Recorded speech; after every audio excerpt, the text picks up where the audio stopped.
So, ayun, meron din po tayo dito chicken baliwag. So, atin lang po muna itong iinitin dahil galing po siyang ref. Ayan.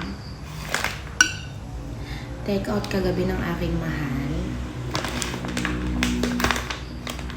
So, ayan, dahil ako lang naman nakakain, kaya ito lang muna ang ating iinitin. At meron po siyang kasamang sauce. At magluluto nga rin po pala tayo dito ng ating scrambled egg. Ang nilagay ko naman pong pampalasa dyan ay ang ating salt, pepper at oregano powder.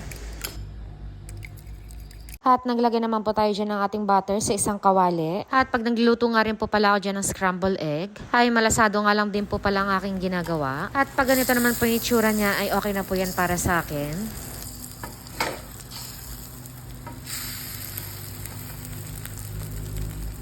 And after ko naman pong lutuin ang ating scrambled egg dyan, ay naglalagay nga po pala ako dyan ng ating QP. Dahil lalong mas masarap nga po pala ang ating scrambled egg pag meron po niyan. At yung next naman po na ginawa natin ay kumuha nga po pala tayo dyan ng ating pipino. So ayan, time check. It's 10:08 a.m. So ayan, ang first meal of the day natin ay meron nga po pala tayo ditong kimchi. At ito ay galing baliwag. Meron tayong chicken. Meron po tayo ditong pipino. At meron po tayo ditong scrambled egg. Scrambled egg. And syempre di mawawala sa ating meal ang ating coffee. Ayan. So ayan, kain po tayo.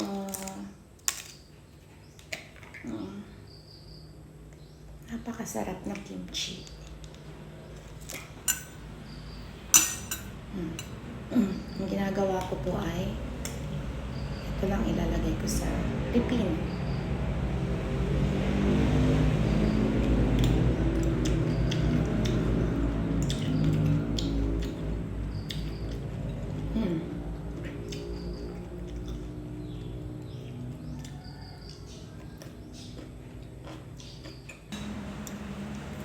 The best partner ever.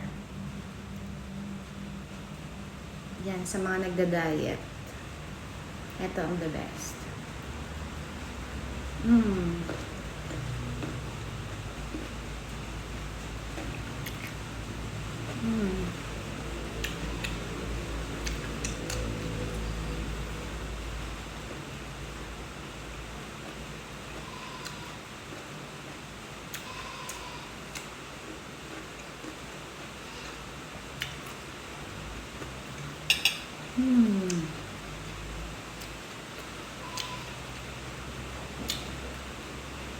Ang sarap niya.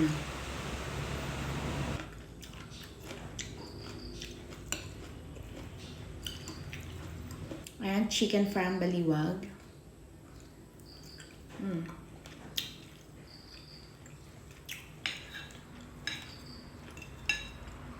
Scrambled egg.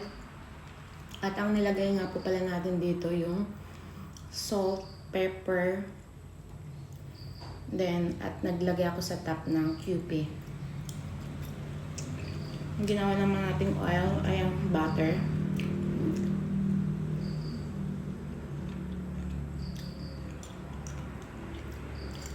Ito ang pinaka the best na partner, pipino at kimchi. Ayan.